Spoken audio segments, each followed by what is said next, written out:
जो ज़मीन दलाल लोग हैं, ज़मीन माफिया लोग हैं, उनके लिए विशेष निर्देश दिया गया है कि सभी की सूची बनानी है ताकि सभी पर अग्रतर कार्रवाई हो सके और कोई भी थाना प्रभारी अगर उनके साथ साठगांठ में या कहीं भी संलिप्तता पाई जाएगी तो सीधे FIR हो जाएगी।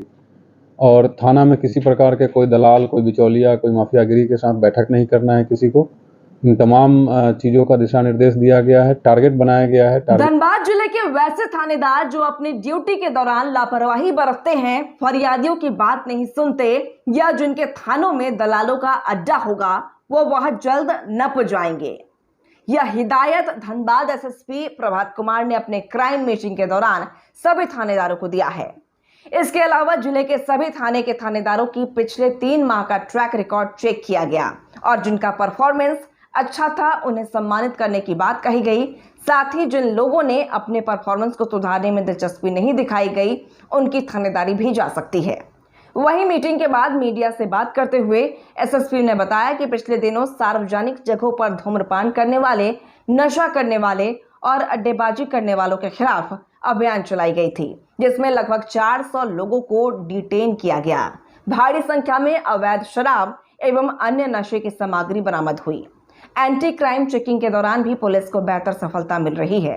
साथ ही उन्होंने बताया कि जिले में ट्रैफिक जांच अभियान का पॉजिटिव रिस्पांस मिलने लगा है। हिदायत दी गई है कि 2 पहिया वाहनों में चलने वाले दोनों सवार को हेलमेट लगाना जरूरी है। काला शीशा लगाकर अथवा अवैध तरीके से वाहनों को मॉडिफाई करके चलाने वाले, अनावश्यक रूप से बाउंसर लेकर चलने वालों पर भी कार्रवाई होगी। आज माह मई 2025 से संबंधित अपराध समीक्षा बैठक की गई है, जिसमें SP रूरल, SP सिटी, सभी SDPO साहब लोग, सभी DSP साहब, सभी इंस्पेक्टर साहब, सभी थाना प्रभारी, सभी लोग मौजूद थे। इसके अलावा हमारे ऑफिस में जितने शाखा हैं, सभी शाखा प्रभारी लोग मौजूद थे। माह मई में टोटल कितना कांड प्रतिवेदित हुआ, उसके अनुपात में कितना निष्पादन हुआ, कितने वारंट का निष्पादन किया गया, कितने कुर्की का निष्पादन किया गया, कितने कांड का उद्भेदन हुआ है, कितना कांड का उद्भेदन नहीं हुआ है, पासपोर्ट वेरिफिकेशन से संबंधित कितने प्रतिवेदन अभी लंबित हैं, इन तमाम बिंदुओं पर चर्चा की गई सभी थाना प्रभारी के साथ में। और सभी थाना प्रभारी को आवश्यक दिशा निर्देश भी दिया गया है और ये बताया गया है, अभी जून का लक्ष्य रखा गया है कि जून में अभी जो मई माह के अंत में जितने कांड लंबित हैं प्रत्येक थाना वाइज, उसमें से कम 20% कांड को निष्पादित करना है जून के अंत तक। और इसके अलावा वारंट में कम से कम 25% उसको कम करना है। किसी प्रकार का कोई आवेदन अगर आता है उस पर त्वरित कार्रवाई करना है। किसी भी पब्लिक को इस थाने से उस थाने या इधर से उधर उनको भगाना नहीं है। जो खास करके पिछले 1 सप्ताह में मेरे पास ज़मीन संबंधी बहुत से आवेदन आए हैं, कोई एक ज़मीन दो आदमी को बेच दिया। बेसिकली जो ज़मीन दलाल लोग हैं, ज़मीन माफिया लोग हैं, उनके लिए विशेष निर्देश दिया गया है कि सभी की सूची बनानी है ताकि सभी पर अग्रतर कार्रवाई हो सके और कोई भी थाना प्रभारी अगर उनके साथ साठगांठ में या कहीं भी संलिप्तता पाई जाएगी तो सीधे FIR हो जाएगी। और थाना में किसी प्रकार के कोई दलाल, कोई बिचौलिया, कोई माफियागिरी के साथ बैठक नहीं करना है किसी को। इन तमाम चीज़ों का दिशा निर्देश दिया गया है, टारगेट बनाया गया है, टारगेट जून का लक्ष्य रखा गया है ताकि जुलाई में जब भी जुलाई के 2nd वीक तक जब मीटिंग होगा तो जून से संबंधित चर्चा की जाएगी इस टारगेट के साथ। बहुत सारे लोग हैं जिनका परफॉर्मेंस सेटिस्फैक्ट्री रहा है, लेकिन कुछ ऐसे लोग हैं जिनका परफॉर्मेंस ठीक नहीं रहा है। पिछले 3 महीने का आंकड़ा भी देखा गया है, नॉट ओनली मई बट अप्रैल, मार्च, फरवरी 2025 में भी उनका परफॉर्मेंस सही नहीं था, तो उनके विरुद्ध कार्रवाई भी की जाएगी और अगर सुधार नहीं होती है तो थाना प्रभारी से हटाए भी जाएंगे। जो भी फरियादी आते हैं थाना में उनका सुनना है, सुन करके समाधान होने लायक है तो समाधान करना है, अदरवाइज जिस स्तर से समाधान होना है वहाँ उनको गाइड कर देना है। बेसिकली पुलिस पेट्रोलिंग हमारी सख्ती से चलते रहे, अनायास ही कहीं कोई लापरवाही की वजह से कोई दुर्घटना नहीं हो जाए।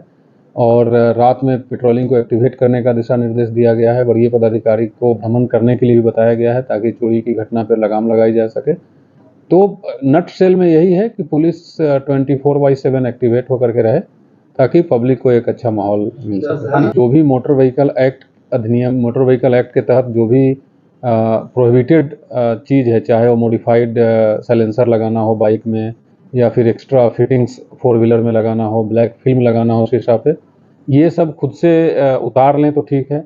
अदरवाइज सड़क पे चेकिंग के दौरान पकड़े जाएंगे तो उसी समय उतरवाया जाएगा, फाइन भी किया जाएगा और अगर हैबिचुअल पाए जाते हैं तो प्रोसिक्यूशन चालान भर के कोर्ट में भी भेजा जाएगा। सिमिलरली बाइक के लिए जो लोग भी बाइक लेके चलते हैं वो हेलमेट पहनना मैंडेटरी है, ना सिर्फ जो राइडर हैं जो चलाते हैं उनके लिए, बल्कि जो पीछे बैठे हैं उनके लिए भी, दोनों के लिए बाइक मैंडेटरी है। हमने ट्रैफिक को निर्देश भी दे दिया है, कागजात ले करके चलना है, कागज़ सही होना चाहिए। और ये मैं आपको बता दूं कि ये कोई पुलिस का फाइन बढ़ाने के लिए एक्सरसाइज नहीं किया जा रहा है, बिकॉज हम कोई रेवेन्यू जनरेटिंग एजेंसी है नहीं। ये लोगों का जान बचाने के लिए है, उनकी सुरक्षा के लिए है।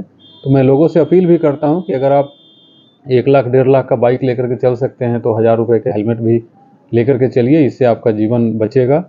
और बहुत सारे लोग आप देख रहे हैं 2-3 दिन से ड्राइव चल रहा है कि शाम को खास करके पब्लिक प्लेस में जा करके अड्डाबाजी करते हैं, कोई जुआ खेलता है, कोई शराब पीता है। तो ये ना सिर्फ गैर कानूनी है बल्कि अनैतिक भी है। इससे वहाँ लोगों को जो घूमने जाते हैं, जो टहलने जाते हैं, आसपास के लोगों को काफ़ी दिक्कत होती है, तो उसके विरुद्ध भी चलाया जा रहा है। एग्जैक्ट आंकड़ा कल रात का तो नहीं है, लेकिन उससे पहले जो 2 दिन ड्राइव चला था पूरे जिला में लगभग 400 लोगों को उस तरीके से पकड़ के लाया गया था। उसके बाद उनसे पूछताछ करके और उनके परिवारजनों को बुला करके उनको अच्छा से समझा करके फिर बॉन्ड भर के छोड़ा गया। तो ये निरंतर चालू रहेगा, निरंतर ये जो ड्राइव है हमेशा चलते रहेगा। गोविंदपुर का मामला है ये कि एक बच्ची के साथ, नाबालिग बच्ची के साथ छेड़खानी की घटना हुई थी और उसमें जो इन्फॉर्मर था उस दोनों परिवारों में मारपीट भी हुआ था, इन्फॉर्मर को भी जेल भेज दिया गया था। इस मामले में आपने संज्ञान लिया है? इसमें सिटी एसपी साहब खुद जांच किए हैं और जांच प्रतिवेदन अभी समर्पित नहीं किया गया है। उनको मैंने बताया है, हम लोग डिस्कस करेंगे और इसमें किसी प्रकार की कोई अगर गलती हुई है तो डेफिनेटली कार्रवाई किया जाएगा। कोयलांचल में अवैध लॉटरी का कारोबार सर फल रहा है, तो उस पर क्या? मैंने बताया है कि उसके लिए भी दिशा निर्देश दिया गया है और आज ही आपको आई थिंक निरसा में एक बहुत बड़ा लॉट पकड़ाया है।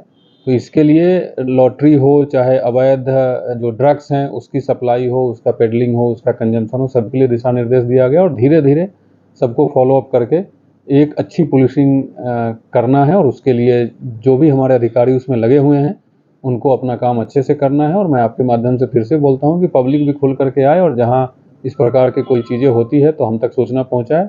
उस पर मैं एश्योर करता हूं कि 100% करवाए। कोई भी आदमी अगर थाना में आवेदन देता है, उनके साथ किसी प्रकार की कोई घटना हुई है, कोई कॉग्निजेबल ऑफेंस अगर हुआ है तो प्राथमिकी करना थाना प्रभारी की जिम्मेदारी है और ये कानून में भी इसको मैंडेटरी किया हुआ है।